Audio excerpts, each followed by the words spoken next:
First contact gone wrong. The void between stars stretched endlessly before the UES Pioneer, humanity's deep space exploration vessel. Commander Sarah Chen stood on the bridge, her weathered hands clasped behind her back as she watched the stars drift past on the main view screen. 23 years of service in the United Earth Fleet had taught her patience, but this mission tested even her considerable reserves. They had been searching this sector for 3 months without finding anything more interesting than asteroid, fields, and dead planets. Lieutenant Marcus Rodriguez broke the silence from his position at the sensor station. His fingers danced across the holographic interface as data streams cascaded down his screens. Something had caught his attention, something that made him lean forward and double-check his readings. "Commander, we have multiple contacts appearing, on long-range sensors. They just dropped out of some kind of faster-than-light travel." The excitement in his voice was unmistakable after weeks of monotonous scanning. Chen turned from the view screen, her expression sharpening with interest. This was what they had been hoping for since humanity first reached for the stars. "How many contacts, Lieutenant?" 3 vessels, Commander. They appear to be on an intercept course with our position, based on their energy signatures and movement patterns. I'd say they're definitely artificial constructs. We're looking at ships, not natural phenomena. The bridge crew straightened at their stations. This was it. First contact with an alien civilization. Everything they had trained for was about to be put to the test. Chen moved to her command chair and activated the ship-wide communication system. "All hands, this is the commander. We have detected unknown vessels approaching our position. All departments report to first contact protocols. This is not a drill. I repeat, this is not a drill." Dr. Amanda Foster, the ship's xenobiologist and cultural specialist, arrived on the bridge within minutes. She had been waiting for this moment her entire career. Her eyes sparkled with anticipation as she took her position at the auxiliary science station. "Any communication attempts from them?" she asked while pulling up linguistic analysis programs. Rodriguez shook his head, his attention never leaving his screens. "Nothing yet, but they're definitely scanning us. The energy patterns are unlike anything in our database. They're scanning. Technology operates on completely different principles than ours. I'm recording everything for analysis." Meanwhile, aboard the lead vessel of the Zelkar Dominion patrol fleet, Sub-Commander Vexthor examined the strange ship on his tactical display. His 6 eyes narrowed as he processed the unusual readings coming from his sensors.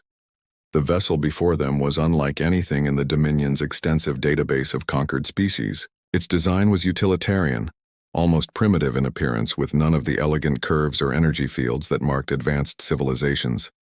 Sensor specialist Krilltax waved his forearms in confusion, a gesture that drew Vexthor's attention. "Immediately. Sub-Commander, these readings make no sense. The vessel appears to be using controlled nuclear reactions for power. Such primitive technology should not allow for interstellar travel, yet here they are. Perhaps their main systems are offline." Vexthor's mandibles clicked in amusement. The Zelkar Dominion had subjugated 47 species across 3 spiral arms of the galaxy. Each new conquest added to their glory and resources. This would be number 48, and apparently an easy one at that. Nuclear power. How quaint. They must be a young species, barely out of their home system. Prepare standard subjugation protocols. This won't take long. Communications Officer Zephyra interrupted with urgent chittering sounds that indicated surprise. "Sub-Commander, the alien vessel is attempting communication. The signals are primitive electromagnetic waves, but our systems are translating." Her secondary arms gestured at her console, where alien symbols were being decoded. Back on the Pioneer, Lieutenant Jin Park at the communications station was working furiously to establish a dialogue. The universal greeting protocol they had developed included mathematical concepts, physical constants, and peaceful imagery. It was designed to show intelligence and peaceful intent simultaneously. "Commander, I'm transmitting on all frequencies. If they have any kind of translation capability, they should be able to understand our peaceful intentions." Chen nodded approvingly but kept her attention on the tactical situation. 3 alien vessels against 1 human ship were not good odds, if things went badly. Thompson, she addressed her weapons officer, a stocky man with prematurely gray hair. What's our defensive status? Quantum shields are on standby. Railguns are loaded but not charged, and our point defense grid is ready. The new gravity manipulation system is online as well. Thompson's voice was steady, professional. He had seen combat before, though never against aliens. The Zelkar vessels moved into a triangular formation around the Pioneer, a standard intimidation tactic that had worked on countless species before. Vexthor stood from his command throne, his imposing 3-meter height meant to inspire fear in his crew and enemies alike. Open a channel to the primitive vessel, he commanded. The main screen on the Pioneer's bridge flickered to life, showing the image of Subcommander Vexthor. His insectoid appearance with multiple eyes and chitinous armor might have been terrifying to some, but the Pioneer's crew had trained for this possibility. They remained calm and professional. Unknown vessel, Vexthor began, his translator, rendering his clicks and whistles into English. You have entered space claimed by the Zelkar Dominion. Your primitive technology suggests you are new to interstellar travel. Surrender now and your species will be granted the honor of serving the Dominion. Resist, and face annihilation. Chen stood slowly, projecting calm authority despite the threat. She had dealt with bullies before, though admittedly never alien ones. This is Commander Sarah Chen of the United Earthship Pioneer. We come in peace, seeking knowledge and friendship. We have no quarrel with your Dominion, and wish only to establish peaceful relations. Vexthor's mandibles spread in what his species considered laughter. Peace? Friendship? These concepts are for the weak. The galaxy operates on a simple principle. The strong rule, the weak serve. Your nuclear-powered vessel against our antimatter warships? The outcome is already decided. On the Zelkar vessel, Kriltax was diving deeper into his scans, and what he found disturbed him greatly. Subcommander, he said hesitantly, there are anomalies in my readings. Their hull composition includes materials our sensors cannot fully identify, and their power signature, while appearing to be simple nuclear fusion, has strange quantum fluctuations. Vexthor dismissed the concerns with a wave of his primary arm. Every species we've encountered thought their technology was special. Makes no difference. Begin charging weapons. Let's give them a demonstration of Dominion power. Rodriguez's console lit up with warnings. Commander, their weapons are powering up. Energy readings suggest some kind of directed energy weapons, possibly particle beams or plasma cannons. Should we raise shields? Chen made a decision that would define the encounter. Yes, bring quantum shields online, but do not charge weapons.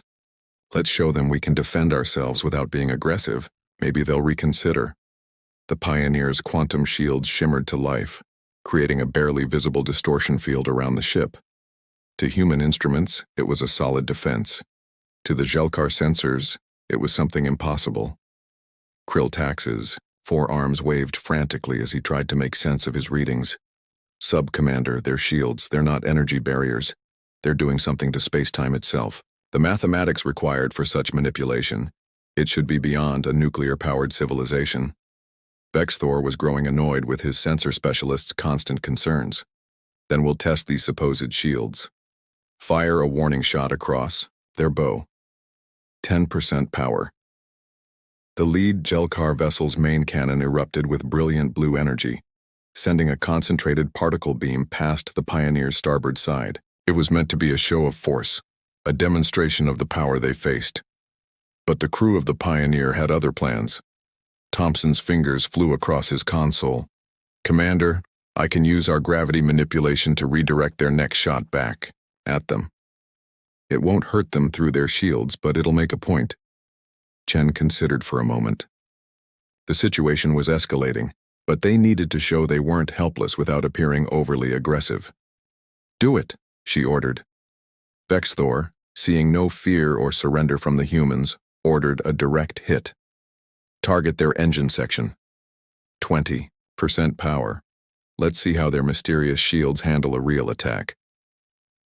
The particle beam lanced out toward the Pioneer, but instead of impacting the ship, It curved impossibly in space, bending around the human vessel and racing back toward its origin. The Jelkar shields absorbed the blow easily, but the psychological impact was immediate. Krilltax nearly fell from his station in shock. They redirected our weapon. They manipulated gravity itself to bend the particle beam. Sub-Commander, no species we've encountered has achieved practical gravity manipulation. The energy requirements alone should be enormous. Back on the Pioneer, Dr. Foster was analyzing the alien communications. Commander, I'm detecting increased chatter between their ships. They seem confused and alarmed. Our defensive display has definitely gotten their attention. Chen stepped forward, addressing the alien commander whose image still filled their screen. Sub-Commander Vexthor, as you can see, we are not as primitive as we appear. We have no wish for conflict, but we will defend ourselves if necessary. Surely beings of your obvious intelligence can see the benefit of peaceful exchange over pointless violence. Vexthor's 6 eyes focused on the human commander with new interest. These creatures were full of surprises. Their ship appeared primitive. Their power source seemed basic, yet they possessed technologies the Dominion had only theorized about. You manipulate gravity itself. How is this possible with nuclear power? Chen allowed herself a small smile. Perhaps your scans aren't telling you the whole story. Our technology developed along different paths than yours. What you see as primitive might simply be unfamiliar. Now, shall we discuss peaceful coexistence, or must we continue this display of capabilities? The bridge of the Jelkar vessel erupted in heated discussion. Vexthor's second-in-command, a younger Jelkar named Timvor, spoke up urgently. Sub-Commander, if they possess gravity manipulation, their weapons could theoretically ignore our shields entirely. Gravity affects space-time itself. Our energy barriers would be useless. Vexthor considered this disturbing possibility. The Dominion had built its empire on technological superiority. If these humans had found a different path to advanced technology, one that could counter Dominion advantages, the implications were staggering. Yet his pride and training demanded he not show weakness. You speak of peace, human, but the Dominion knows that peace is merely the absence of victory. However, I am curious about your technology. How does a species using nuclear power achieve gravity manipulation? On the Pioneer, Chen exchanged glances with her senior officers. They had prepared for many scenarios, but this rapid shift from threats to curiosity was unexpected. Rodriguez whispered urgently, Commander, 2 more Jelkar vessels just dropped out of FTL. We're now facing 5 ships. Chen kept her expression neutral as she responded to Vexthor. Our development was different from yours. Where you pursued antimatter and energy manipulation, we explored quantum mechanics and space-time physics.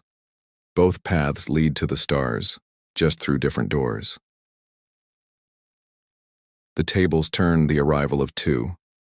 Additional Jelkar vessels changed the tactical situation dramatically. Fleet Commander Zarthus commanded from the Dominion battleship Sovereignty, a vessel 3 times the size of the Pioneer. His reputation for ruthlessness was legendary throughout Dominion space. Unlike Vexthor, he had no patience for curiosity or discussion. His image replaced Vexthor's on the Pioneer's main screen, his scarred carapace and missing secondary arm testament to countless battles. I am Fleet Commander Zarthus. You will surrender immediately or be destroyed. Your gravity tricks won't save you from the combined firepower of 5 Dominion vessels. Chen remained standing, though she could feel the tension ratcheting up among her crew. Fleet Commander, we seek no conflict with your Dominion. Surely, a civilization as advanced as yours values knowledge and diversity. We could learn much from each other. Zarthus's mandibles clacked dismissively. The Dominion learns by dissecting conquered enemies. Your technology will serve us better once we extract it from your wreckage. All ships, prepare for coordinated bombardment. On the Pioneer, Chief Engineer Lisa Kumar spoke urgently over the comm system. Commander, if we're going to reveal our true capabilities, now would be the time. The quantum core is running at only 15%. I can bring us to full power in 30 seconds. Chen made the decision that would change humanity's relationship with the galaxy forever. Do it, Chief. All hands, prepare for tactical maneuvers. Thompson, bring all defensive systems, fully online. Park, send a final message to Earth through the quantum communicator. Tell them first contact has gone hostile. The Pioneer began to change. What the Zelkar had taken for a simple nuclear reactor was actually a contained quantum singularity. A miniature black hole held in check by humanity's mastery of gravitational physics. The power output increased exponentially, and suddenly the human vessel's true nature became apparent. Krilltax's sensor station erupted in alarms. Fleet Commander, their power output just increased by a factor of 1,000. They're not using nuclear fusion. They have somehow harnessed a quantum singularity. The gravitational readings are off the scale. That's impossible, Zarthus snarled. No species has ever contained a singularity safely. The technology doesn't exist. But even as he spoke, space around the Pioneer began to warp visibly. The human ship's gravity manipulation systems created ripples in space-time that the Zelkar sensors could barely comprehend. The 5 alien vessels found their positions shifting as space itself moved around them. Rodriguez reported with barely contained excitement. Commander, I'm detecting quantum entanglement signatures from their ships. I think I can use our systems to disrupt their formation without causing damage. Chen nodded. Do it. Show them what human ingenuity can accomplish. The Pioneer's quantum field generators activated fully, for the first time in the presence of alien observers. Reality seemed to bend around the human vessel as probability fields manipulated the fundamental forces of the universe. The Zelkar ships suddenly found themselves scattered, their carefully coordinated formation broken as space-time rippled and flowed like water. On the Sovereignty, Zarthus struggled to maintain his footing as his ship was gently but irresistibly moved several thousand kilometers from its original position. The most disturbing part was that their engines showed no signs of movement. The humans had moved space itself, carrying the Dominion vessels with it. What are they? Timvor asked in awe from his position on Vexthor's ship. No known physics allows for this level of reality manipulation. Back on Earth, the quantum communicator had delivered Chen's message instantly across the light years. Admiral Rebecca Martinez, head of Earth's Deep Space Command, convened an emergency session of the Defense Council. The contingency they had hoped never to use was now in play. Activate Project Lighthouse, she ordered. If our first contact has gone hostile, we need to show them that humanity is not to be trifled with. Across Earth's solar system, hidden installations came online. Humanity had spent 50 years preparing for this possibility, developing technologies in secret that even their own colonists didn't know about. The quantum beacon activated, sending a signal through folded space-time that every Zelkar vessel within 1,000 light-years detected simultaneously. On the Pioneer, Dr. Foster's translation programs were working overtime as Zelkar communications flooded all channels. Commander, their entire fleet network is going crazy. They're detecting human quantum signatures appearing throughout their territory. It's like we just lit up beacons everywhere. Chen opened a channel to the Zelkar fleet. Fleet Commander Zarthus, what you're detecting is humanity's defensive network. We developed quantum technology precisely because we knew that someday we might encounter a hostile force. Every signature you're seeing is a human installation capable of defending our interests. We don't want war, but we are prepared for it. It was largely a bluff. The quantum beacons were real, but they were communication and sensor posts, not weapons platforms. But the Zelkar didn't know that, and the demonstration of technology they couldn't understand was having the desired effect. Vexthor, displaying more wisdom than his superior, opened a private channel to Chen. Commander Chen, I believe we may have started poorly. The Dominion has never encountered technology like yours. Perhaps there is room for discussion after all. Zarthus was less convinced. This is trickery. No species could deploy such technology without our knowledge. Fire all weapons. Destroy them now. The 5 Zelkar vessels opened fire simultaneously, pouring enough energy at the Pioneer to vaporize a small moon. Particle beams, plasma cannons, and antimatter missiles streaked through space toward the human ship. It should have been the end instead. Space around the Pioneer twisted into impossible geometries. The quantum shields didn't block the attacks. They redirected them through folded space-time. The weapons fire emerged from quantum tunnels scattered around the battlefield, missing their target entirely. Some of the redirected fire came dangerously close to the Zelkar vessels themselves. Thompson's voice was calm as he reported. "All attacks deflected, Commander. Our shields are holding at 92% efficiency. The gravity well is stable." Chen made another crucial decision. "Park, open a channel to their entire fleet. Let me speak to all their crews, not just the commanders." The communication went out on all frequencies, translated into the Zelkar language by the increasingly sophisticated translation matrix. "Crews of the Zelkar Dominion, this is Commander Chen. We are explorers, not conquerors. Our technology is different, not superior or inferior. We seek knowledge, understanding, and peaceful coexistence. Your commanders fear us because they don't understand us. But fear leads to destruction while understanding leads to growth." On the Dominion vessels, junior officers and crew members listened to words that challenged everything they had been taught.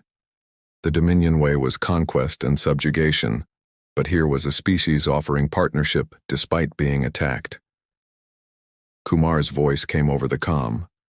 "Commander, I can demonstrate something that might help. With your permission, I can use our quantum field to repair some of the microfractures I'm detecting in their hull plating. Show them our technology can help, not just defend." Chen smiled. "Do it, Chief. Let's show them what humanity is really about." The Pioneer's quantum field extended toward Vexthor's vessel, the closest of the 5 ships. The Zelkar crew watched in amazement as microscopic damage to their hull, accumulated over years of service, simply repaired itself.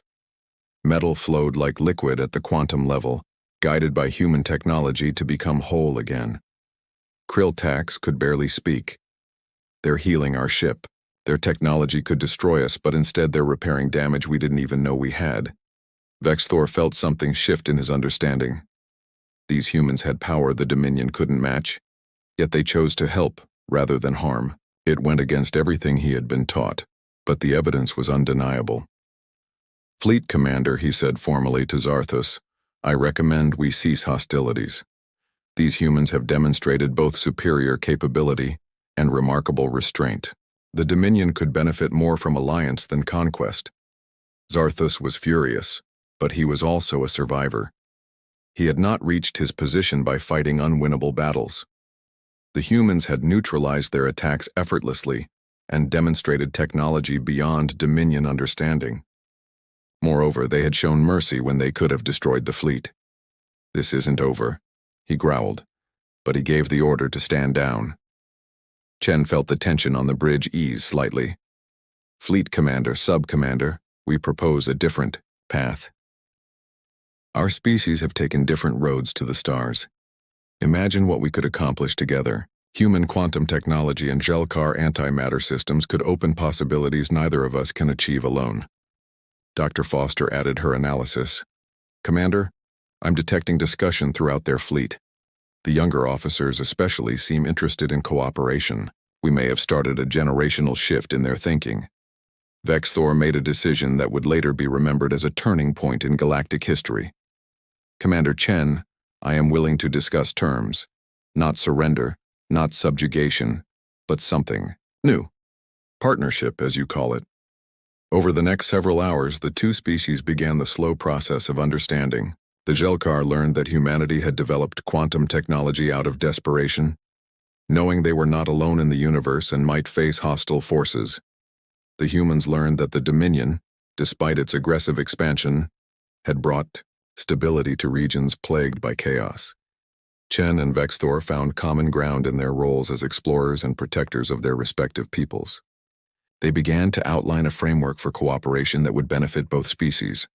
The Zelkar's vast network and knowledge of the galaxy combined with humanity's quantum technology could create something neither had imagined. Thompson, the tactician, worked with his Zelkar counterpart to demonstrate how their technologies could complement each other. A Zelkar antimatter reactor powered by human quantum field manipulation could produce energy levels that staggered both species scientists.